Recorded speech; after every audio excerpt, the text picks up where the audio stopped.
बाज लोगों पे जुल्म, ज्यादती और तशद्दुद का निशाना बनाते हैं। कुछ लोग हक तलफी, मारपीट और अगले को नीचा दिखाना अपनी इज्जत व वकार और शान व शौकत में इजाफे का बायस समझते हैं। घर की सरपरस्ती हो या कारोबारी इख्तियारात, हिफाजती इदारे हो या सेहत के मरकज, इलाकाई जिम्मेदारी हो या हुकूमती इक़्तिदार, सब में यह मामूल की बातें समझी जाती हैं।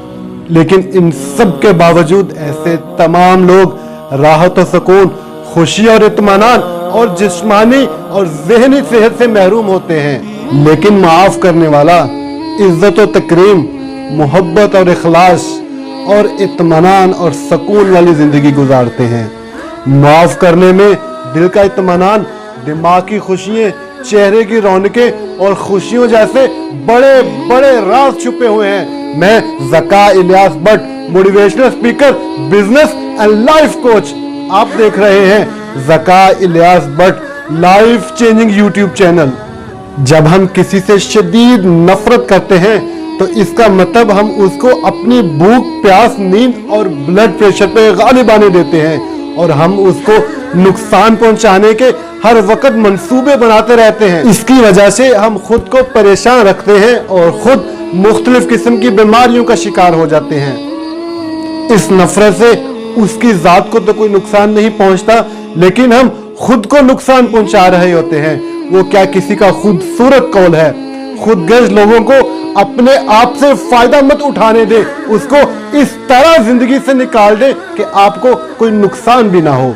अपने दुश्मनों से बदला लेने की कोशिश में आपकी खुद की शख्सियत बहुत ज्यादा मुतासर होती है। लाइफ मैगजीन में एक माहिर डॉक्टर का इंटरव्यू छपता है जिसमें वो लिखते हैं ब्लड प्रेशर के बेशतर मरीज नफरत की वजह से इस बीमारी में लाहिक होते हैं। शेक्सपियर का एक मशहूर कौल है, अपने दुश्मनों के लिए इस कदर अपने अंदर आग न जलाओ कि खुद ही इसमें जल जाओ।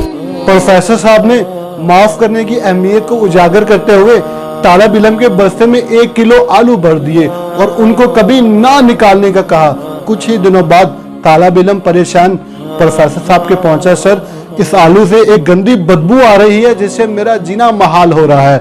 मैं इसको साथ लग के ना घूम पा रहा हूँ, ना घर पे लेके जा पा रहा हूँ। प्रोफेसर साहब मुस्कुराए और वो बदबूदार आलू को निकाल के बाहर फेंक दिया और बच्चों को मुखातिब करते हुए कहा, बच्चों ये माफ करना है, आप किसी को माफ उसके लिए नहीं अपने लिए करते हैं। अगले को माफ करने का सबसे ज्यादा फायदा आपको अपनी जात को पहुंचता है। अगर आप इसी तरह उसके असरात अपने दिलो दिमाग में लिए अपने साथ चलते रहेंगे तो वो आपके जिस्म में बीमारियां और बदबू पैदा करेगी, जबकि उसको अपने दिलो दिमाग से निकाल बाहर फेंकना आपके लिए राहत और सुकून का बायस बनेगी।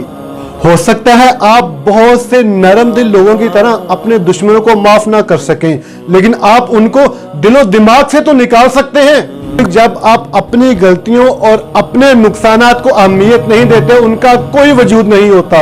एक पुरानी कहावत है, जिस शख्स को गुस्सा नहीं आता वो बेवकूफ कहलाता है, लेकिन जो गुस्सा आने के बावजूद भी गुस्सा करता नहीं वो अक्लमंद कहलाता है। अगर आप अपने दुश्मनों से जान छुड़ाना चाहते हैं तो अपने आप को किसी बड़े मकसद में मसरूफ कर लीजिए। इस तरह आप दुश्मनों का सामना खुश दिली से करेंगे, बल्कि वो चीज आपके नजदीक अहमियत खो देगी, क्योंकि हमारे सामने सबसे अहम हमारा मकसद होगा और बाकी सब चीजें हकीर नजर आएंगी। हम जो कुछ बोते हैं वही कुछ तो काटते हैं। अल्लाह की बनाई हुई तकदीर का कानून है कि हमारे किए हुए अमाल किसी न किसी तरीके से जरूर हमारे सामने आते हैं। अगर ये बात जहन में बैठा ली जाए तो आप कभी किसी का बुरा नहीं करेंगे, किसी पे इल्जाम नहीं लगाएंगे, किसी के जज्बात के साथ नहीं खेलेंगे और ना ही बिला वजह किसी से नफरत करेंगे। और अल्लाह ताला ने कुरान में कहा, मा असाबक मिन हसनतन फमिनल्लाह, तुम्हें जो भी कोई भी खैर पहुंचती है वो सिर्फ अल्लाह ही की तरफ से है। वमा असाबक मिन सय्यातिन फमिन नफ्सिका, और जो भी तुम्हें बुराई पहुंचती है वो तुम्हारे अपने ही नफ्स की तरफ से है। तो पता चला हम जो करते हैं उसी का फल हमें दुनिया में मिलता है।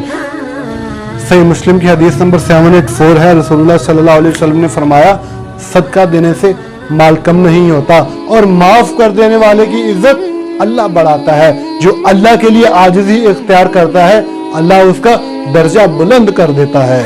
चैनल पे बार बार आके वीडियो देखने के लिए, अपनी कीमती राय से मुझे आगाह करने के लिए, इस चैनल को सब्सक्राइब करके बेल आइकन पे क्लिक करने के लिए आप सबका बहुत बहुत शुक्रिया।